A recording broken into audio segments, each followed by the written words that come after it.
Douglas Herbert, bonjour. Bonjour. Vous avez suivi pour nous ce troisième et ultime débat. On savait Barack Obama plus à l'aise forcément sur ces questions de politique étrangère. Au final, a-t-il pour autant pris l'avantage sur Mitt Romney ? Bon, alors, d'abord, selon le dernier sondage réalisé par CNN à chaud juste après le débat, alors c'est un sondage qui se veut scientifique, qui n'en est pas peut-être, mais bon, c'était 48% pour Obama contre 40% pour Romney. Ça veut dire que oui, Obama était largement vainqueur de ce débat. Cela dit, c'était effectivement la dernière occasion pour les deux candidats de se départager devant une audience de 60 millions de téléspectateurs.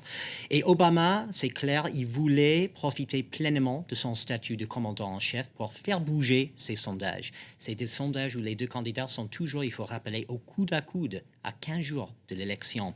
Alors, il est passé à l'offensive.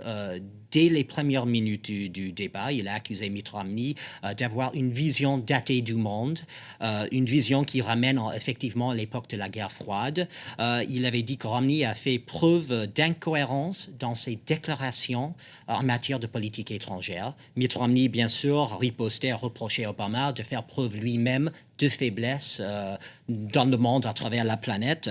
Par contre, Obama s'est également prévalu d'avoir tenu ses promesses, notamment en matière du retrait de l'Irak, des troupes de l'Irak. Et en Oussama Ben Laden aussi. Et Osama, il a rappelé, bien sûr, aux téléspectateurs que c'est grâce à ses efforts qu'aujourd'hui Ben Laden est mort. Mais cela a quand même provoqué une réplique de Romney qui avait dit que, en fait, que oui, nous allons devoir faire plus, et je cite, que simplement traquer les chefs et tuer les sales types, aussi important que cela soit.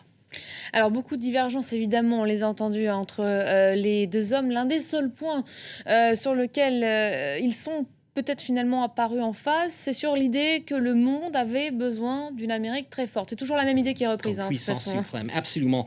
C'est vrai que en fait, la politique étrangère en général ne suscite que peu d'intérêt, un intérêt modéré chez les électeurs américains. Et c'est intéressant parce que moins de 20% des Américains ont même un passeport leur permettant de voyager à l'étranger, de quitter le pays. Ça veut dire que quasiment 80% n'ont jamais quitté le pays. Alors ça donne déjà une idée voilà, du point de vue mondial.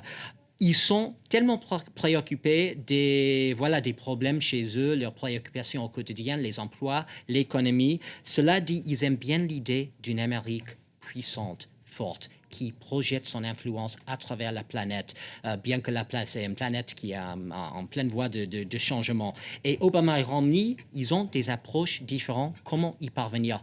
Écoutez cette vive passe d'armes entre les deux candidats sur le rôle de l'armée américaine dans le monde. Notre marine n'a jamais été aussi petite depuis 1917. Elle dit qu'il lui faudrait 313 navires.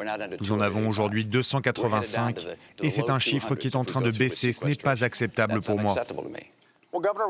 Mais gouverneur, nous avons aussi moins de chevaux et de baïonnettes, parce que la nature de nos armes change.